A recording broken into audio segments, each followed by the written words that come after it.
next 9 questions are from people who love people on the spectrum. How can one motivate an Aspie to complete work and improve focus on things that do not interest the Aspie? And this is actually a follow-up question from Ivo at Autism Hangout. Oh, that's a tricky one. The issue is one of motivation, obviously. One thing that motivates those with Asperger's is success. There's a pathological fear of making a mistake, but also an enormous delight in getting it right. And so they may need more positive feedback of how well they've done. One of the other issues is that they find it very difficult to switch from one activity to another until that activity is completed. They have a compulsion for completion.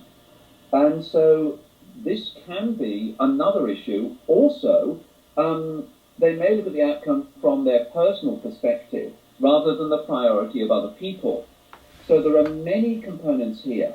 So when it comes to motivation, it's first of all identifying when you can make a suggestion of doing something. It has to be at the natural close of a particular activity. Give them positive feedback of what they have done correctly, but also say, okay, from your perspective, you want to finish on the computer and you want to get to level 3. But from my perspective, we need to go and get the groceries from the supermarket. We need to drop our daughter off at the daycare. And we also need to go and get some money from the cash dispenser. Okay? You're good at maths. Which is more, that or that? That's why we have to go. So it requires the partner to explain and accept the partner with Asperger's priorities and expectations, but then say, we need to do this, this, this, this, and this. This outweighs your priorities. That's why I'm asking you to do it. One of the things that motivates people with Asperger's syndrome more than typical children is no errors. I mentioned a moment ago the need for more reassurance that they've done right, but also there's the intrinsic enjoyment of, I didn't make any mistakes, whereas other kids will do it, what do I get out of this? What's my reward? What have I earned? Whereas those with Asperger's seem to say, I've made no mistakes. It's the intrinsic reward of success rather than the delight of other people. Very good. Next question is from Vixen Pips at Autism Hangout. Hi, Autism Hangout. My 13-year-old son with Asperger's doesn't sleep much, 3 to 4 hours a night, and the sleep that he does get is disturbed by what his doctors call parasomnias. Parasomnias, yeah. They have diagnosed him with sleep disorder. We've tried melatonin, having his sleep hygiene totally by the book. We've looked at his diet, and he has kept a journal to try and dump his thoughts in there. He is exercised, and he even has quiet downtime. His EEGs have come back clear from epilepsy, and we have tried just about everything we can, barring prescription sleeping medications. He wakes up tired in the mornings from all the shouting and fighting. Dr. Tony, is there any hope that my son will actually get a full night's restful sleep? He needs it. We all need it. There's a very good book, which I'm going to recommend, from Jessica Kingsley Publishers. It's called Sleep Difficulties and Autism Spectrum Disorders, A Guide for Parents and Professionals, by Kenneth Aitken, A-I-T-K-E-N. We sleep because we need physical rest. Yeah, that's usually done within an hour or two. We need to be still so that we're not, in years gone by, falling over a cliff or eaten by a predator. We need sleep to lay down memory traces of long-term memory of what was important in that day is worth consolidating throughout the neural structure, long-term memory of the brain. But another reason is that throughout the day we have an emotional mind like a whiteboard, and the emotions in various coloured pens have been written on the day. As you sleep, it's wiped clean, which means a lot of dreams are in fact negative emotions that you're washing out of your system, especially anxiety. Now, those with ASD are notorious for poor sleep. It's constitutional. It should almost be in the diagnostic criteria. And so what tends to occur is they may not get the type of sleep, the rapid eye movement sleep or REM sleep, which is when you dream, which is when you do the emotional cleansing of the system. Hence, he's going to have high levels of anxiety, agitation, and so on. Now, normally we would refer the person to a sleep clinic, but it seems that this person has already been referred to a sleep clinic. We have sleep switches, and one of them is serotonin. And we do know that there can be serotonin dysfunction, those with autism spectrum disorders, and it's a sleep switch. The difficulty is prescription sleeping medication knocks you out but doesn't do the emotional cleansing. It's great if you're on if you need to sleep, I don't know, because you're on an aircraft, for example, and you just want to while the time away. But it doesn't really, it sort of blocks everything out, but doesn't give you constructive sleep. You're just out of it. I wish I could answer that, and I know research is being done on this. All I can ask is that you scan the internet to see if you can find anything, read the book, but that person needs a lot of compassion, and you need to talk to the sleep experts if necessary. You go to your local university and say, who's doing research in sleep? My 13-year-old son would make an excellent study and looking at EEG sleep architecture, what's going on, because he contradicts all the established theories of sleep. You may discover some wonderful things about sleep through my son. Please examine him. We can just be hopeful.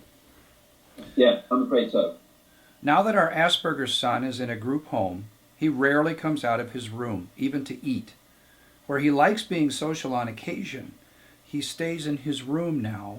He's getting his days and nights turned around, and he rarely sees people. And once this situation happens, depression sets in. We've tried reasoning with him to come out. We've tried rewarding with him to come out, even getting stern with him, but nothing works. What can we do to help him convince himself that he needs to get out and move more to keep himself on track? This is Anonymous from Autism Hangout. Your son has discovered the cure for Asperger syndrome. He's discovered the ability to remove all the diagnostic criteria. You see, when you're on your own, you can't have a social deficit. In other words, you can't have a social disability in solitude.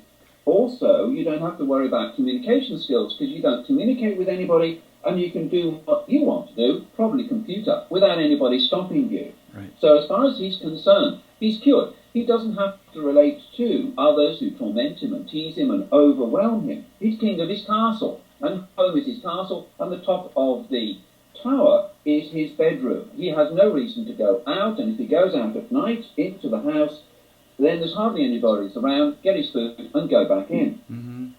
I also suspect that he may have a clinical depression, in the sense that he has no energy or commitment to do the other things.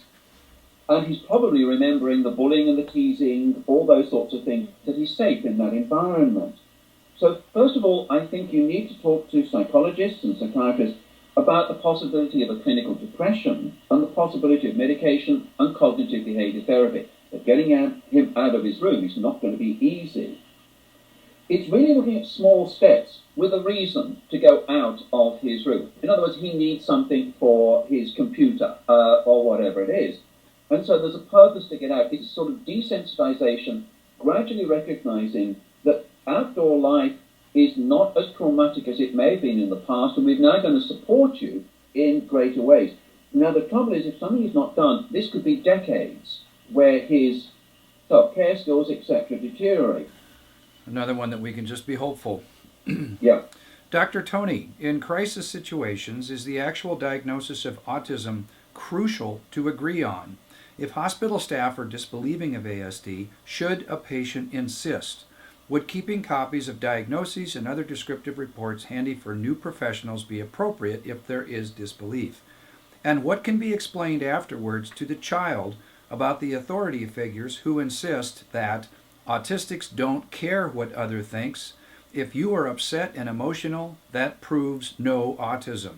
And this is from Ms. G at Autism Hangout. I'm amazed at how ignorant people can be. It is quite extraordinary that they profess their ignorance.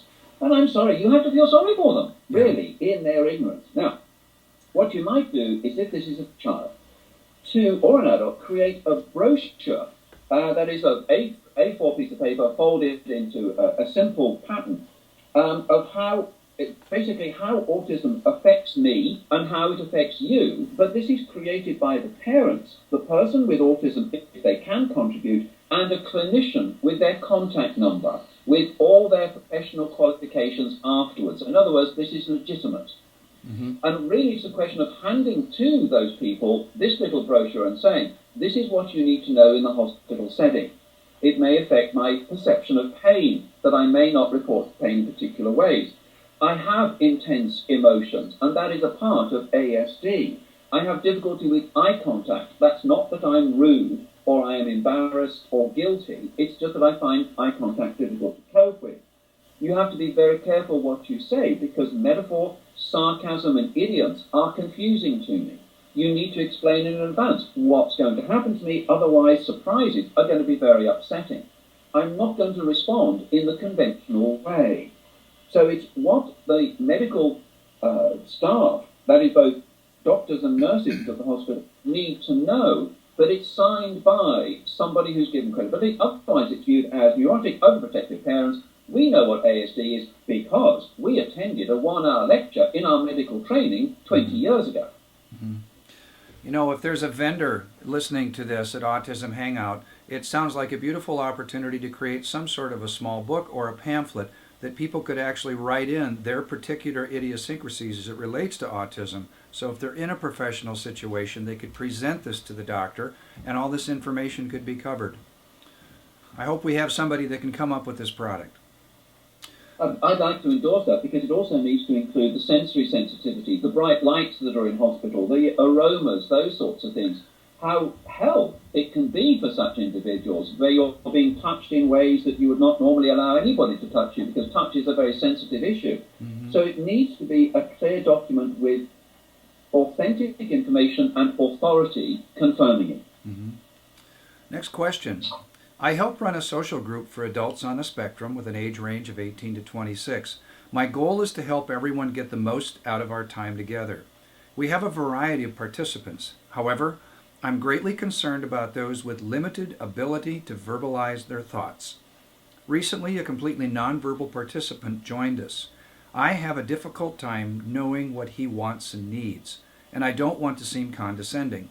How can I meaningfully include and communicate with these participants? And this is from Inkspot at Autism Hangout. Okay, first of all, it's very important to approach that person with respect. You, in many ways, can't look at the lack of speech as an indication of intellectual ability, because there can be movement disturbances as to why they can't get their brain into gear with their mouth to talk, and they certainly will be sensitive to integrity. It's always difficult to know how much that person understands, but I think in this case, it's contacting the parents for what I call the mannerisms have a message. That is, if he has classic autism, he'll have little flaps, little movements, little rocks, little mannerisms that are a message. And I look for what's called a foreign phrase dictionary. Sometimes parents can videotape this on an iPhone so that you can have as a dictionary those signals that mean I'm happy and I agree, those signals that mean I'm upset, a translation of them. Mm-hmm. And so what you do is then are able to interpret. Now that means that when you're making a suggestion of, shall we go to the shopping mall, for example, and you say to the person, I want you to think about whether you want to go, and in your body language, tell me if you do. And give them a moment or two to respond, and then check, could you let me know? And they may do a happy flap or an unhappy flap. Mm-hmm. And you can actually read the person's reaction by reading unique body language, which is a signature for that individual that parents have read that others need to know. Mm-hmm. So they will be communicating whether they agree or not, but they're going to do it in a body language that you don't know how to translate yet. Mm-hmm. Very good. So a lot of the questions around yes and no can be appropriately responded to by this individual. Indeed, yes. It takes time, but it's worth it.